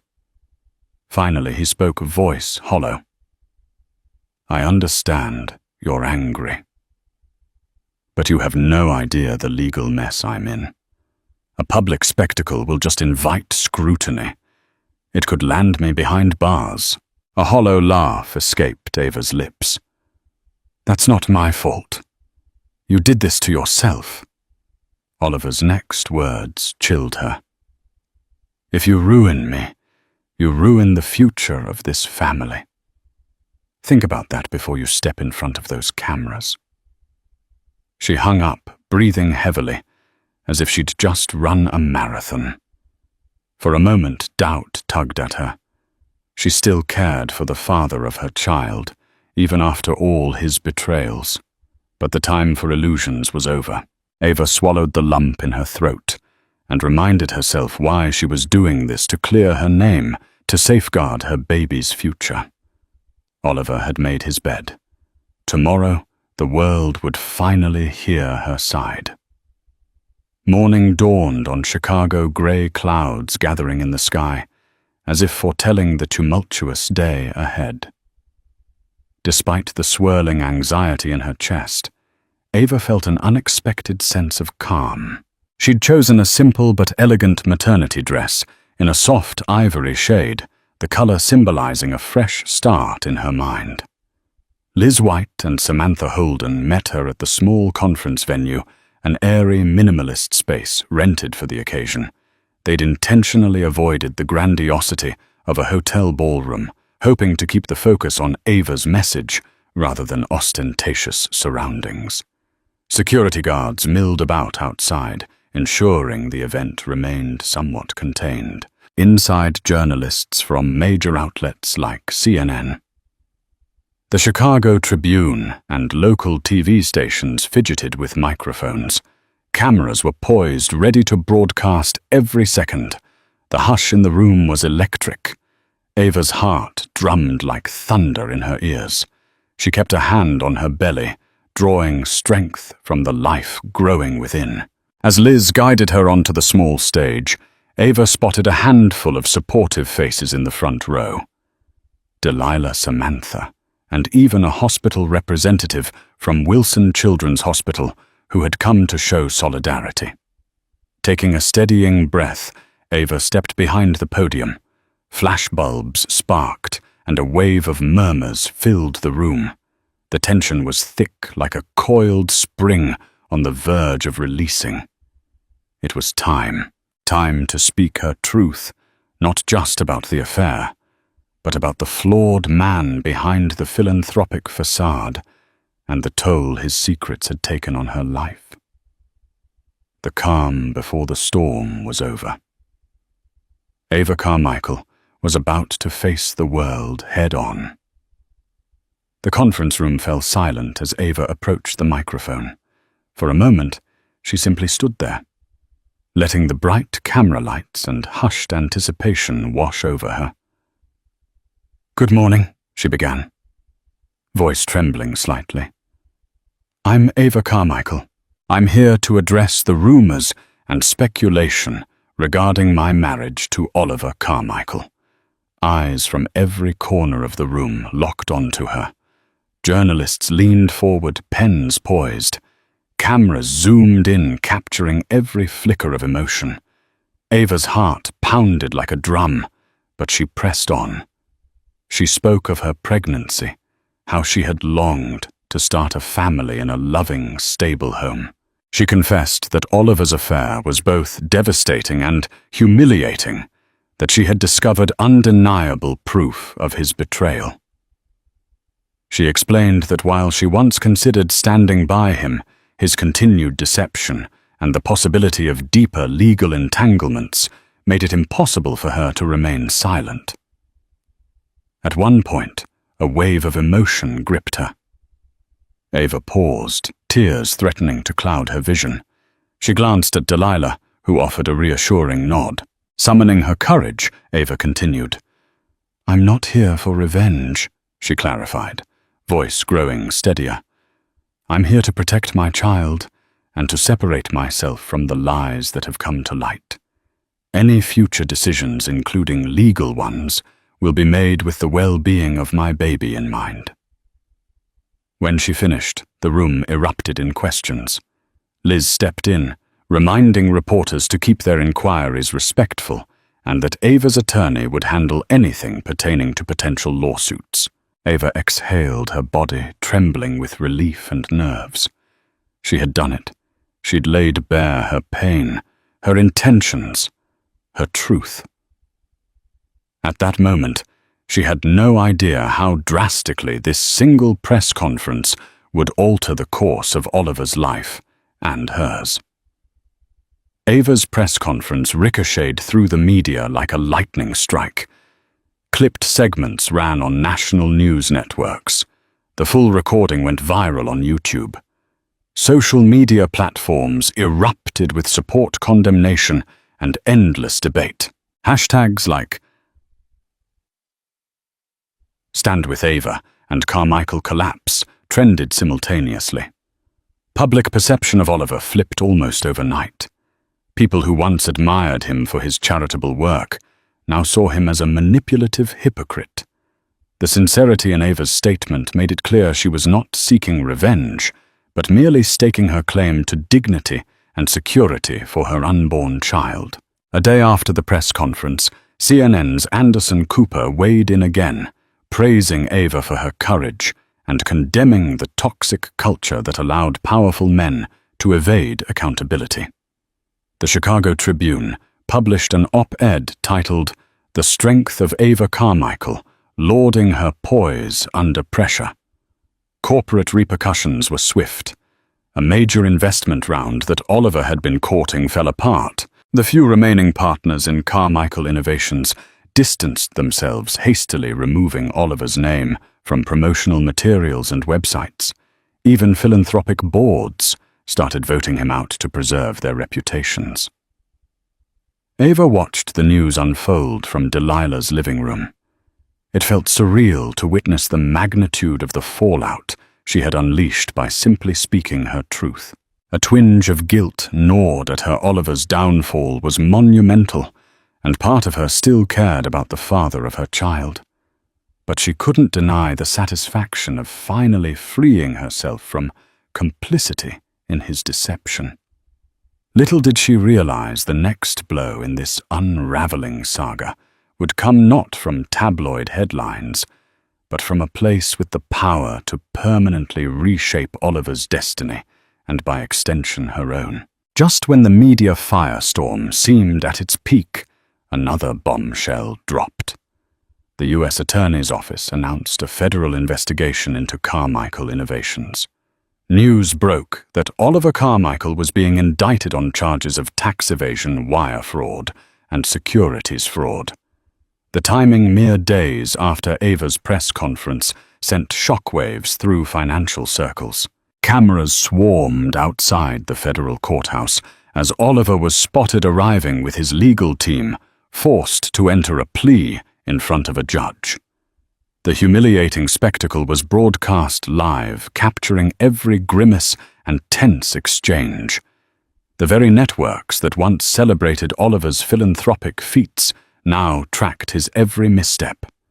Ava learned of the indictment through a news alert on her phone. Her stomach churned. She sat on Delilah's couch, phone in hand, and watched the live coverage. Oliver looked haggard, shadows under his eyes. The weight of impending consequences etched into his every movement. The charges carried severe penalties, if convicted. Oliver faced the possibility of a long prison sentence. This was beyond mere scandal. It was a life-altering reckoning. Yet the indictments also served as a shield for Ava.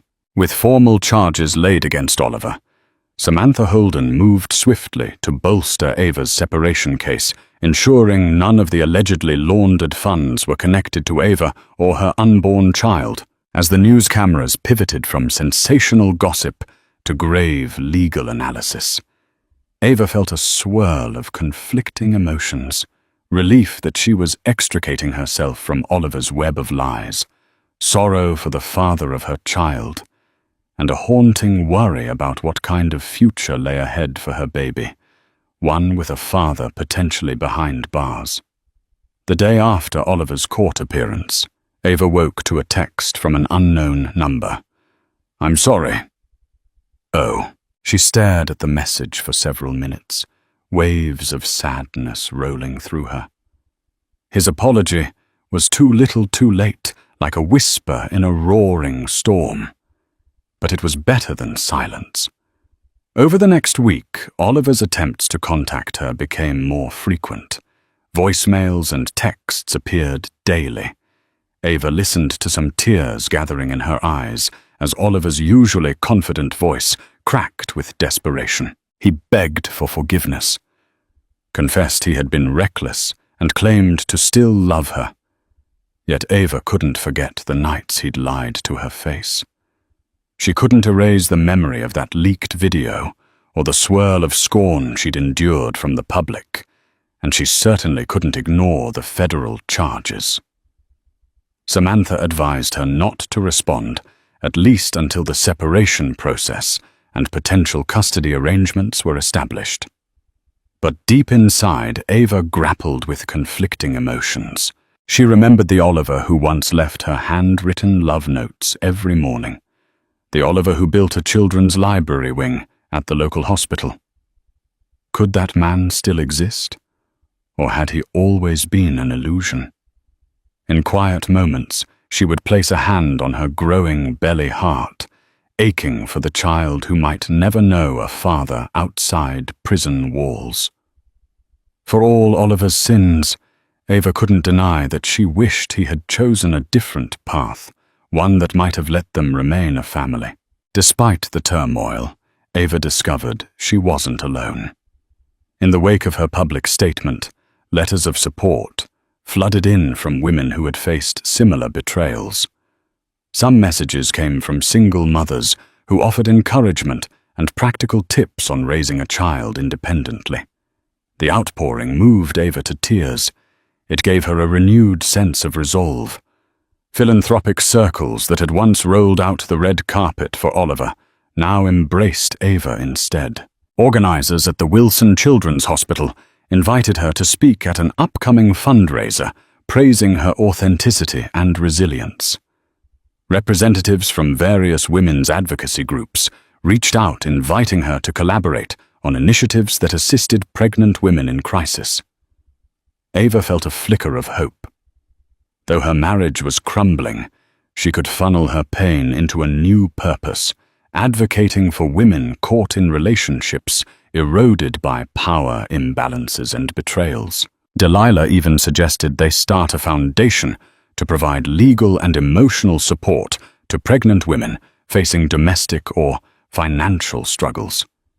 Yet with each invitation came the inevitable question, what's next for Oliver's wife?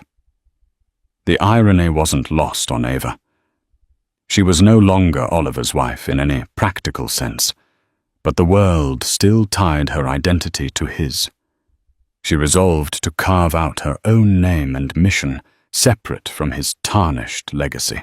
In her quieter moments, though, when the well-wishers and supporters had gone home, she still faced the emptiness left by Oliver's absence. Even with the world rallying around her some nights, she felt more alone than ever. A few weeks into Oliver's legal battles, Ava received a call from his attorney. He wanted to arrange a private meeting. No press, no cameras, just Oliver and Ava in a neutral location. The request startled her.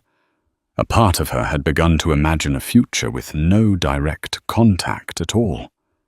Despite Samantha's caution, Ava agreed, feeling the child shift in her womb, like a gentle reminder that Oliver was still the father. They chose a small law firm's conference room downtown, with tinted windows that blocked any paparazzi from capturing the encounter. Oliver arrived first. Dressed in a tailored suit, he looked paler, thinner, and burdened by a stress that had etched lines into his face. When Ava entered, they locked eyes. For a moment, neither spoke. The tension was so thick she could barely breathe. Finally, he broke the silence. "I know I've lost your trust, and maybe I'll never regain it. But I wanted to see you to ask about the baby." His voice was hushed, almost reverent. Ava swallowed, placing a protective hand on her belly. "The baby's fine, healthy," she said, her voice hoarse. "I'm due in a few months." Oliver exhaled a shaky breath, a mixture of relief and sorrow. "I made an unforgivable mistake. And now I'm paying for it in ways I never imagined. But if there's any chance at all, I want to be there when our child is born."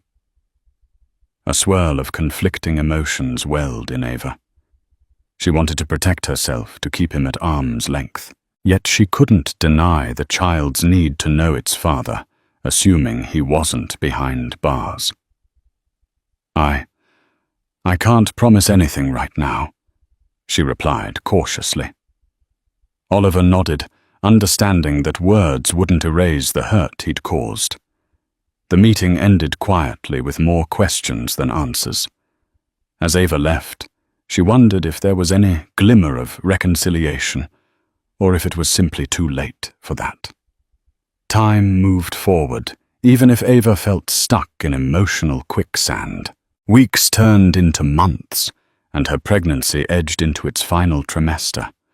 Her belly swelled, making everyday tasks more cumbersome, but also filling her with a fierce, protective love for the child growing inside. Oliver's legal battles took center stage in national media. Each court date brought fresh revelations of financial misconduct, fraudulent tax filings, shady shell companies, and possible insider trading. Courtroom sketches of Oliver flooded the news, capturing his anxious eyes and trembling posture.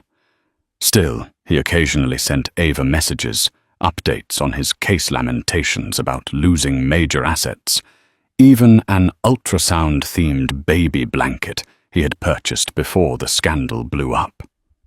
Ava read and received these gestures with guarded compassion. She was no longer naive enough to believe they fixed anything, but she could see the desperation in his attempts. Meanwhile, Ava's philanthropic work blossomed.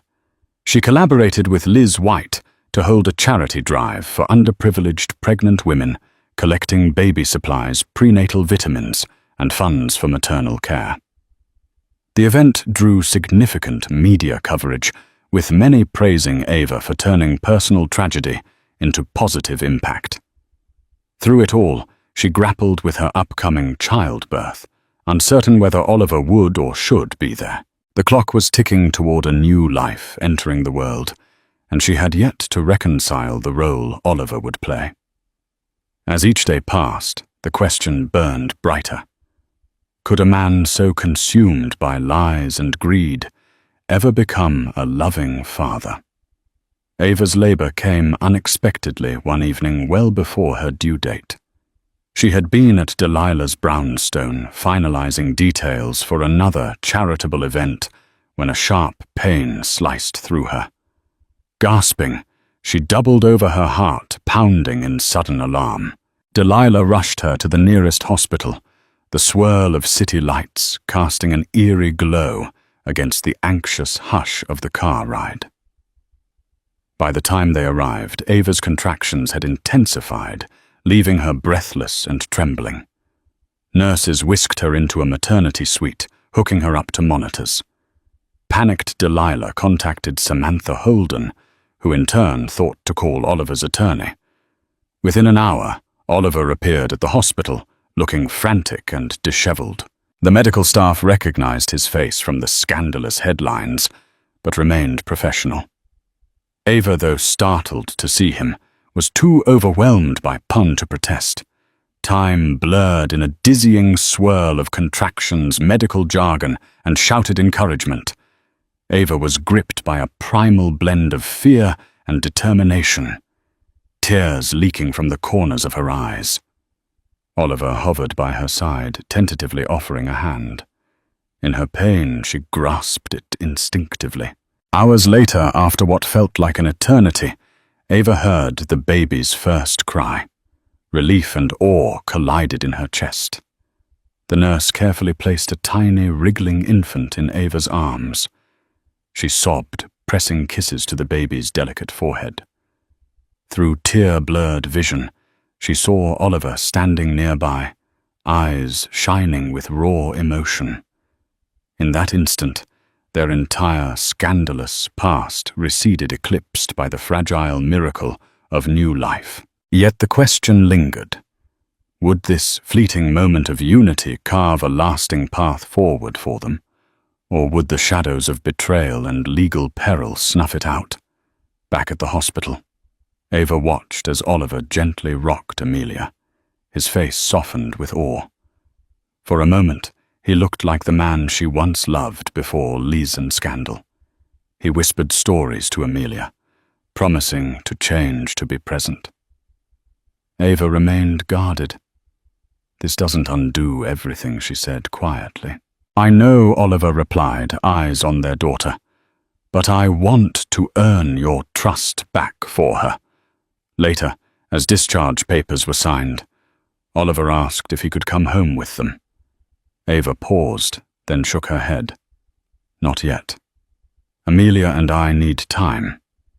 He nodded visibly, crushed but respectful. "Thank you for letting me be here."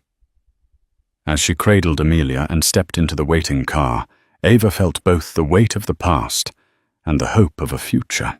Trust was fragile, but for her daughter's sake, she was willing to leave the door cracked just enough. In the weeks after Amelia's birth, Ava embraced motherhood in quiet refuge, away from media glare. Oliver, facing trial, visited often gentle with Amelia, sincere in his efforts. Ava remained cautious, but let him in a little at a time. Then came his sentencing. Found guilty of tax evasion and securities fraud, Oliver received 5 years in federal prison. Outside the courthouse, tears slipped down his face as he told Ava, "I'll serve my time. I hope there's still a chance for Amelia, and maybe for us." Ava, holding Amelia close, replied softly, "We'll see. One day at a time." As Oliver was led away, Ava stood beneath the Chicago sky, her daughter nestled in her arms. The fairy tale had crumbled, but something more honest remained, a second chance. Not for romance, but for truth, for healing, and for a life finally free of secrets. She was ready to build that future, one step at a time. Ava Carmichael's life changed the moment the leaked footage of her husband's affair hit the internet.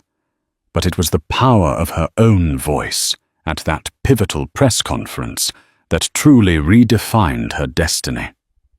While Oliver's empire crumbled under the weight of his transgressions and legal battles, Ava emerged stronger, driven by her love for her newborn daughter and a determination to carve out a future rooted in truth. Ultimately, hers is a story of resilience, triumphing over betrayal of motherhood, guiding the path to self-discovery. Ava transformed from a silent figure, overshadowed by her husband's fortune, into a public advocate for women facing emotional, financial, and marital turmoil. Though Oliver's journey led him to a prison cell, Ava found the courage to stand on her own, proving that even the darkest revelations can pave the way for newfound purpose.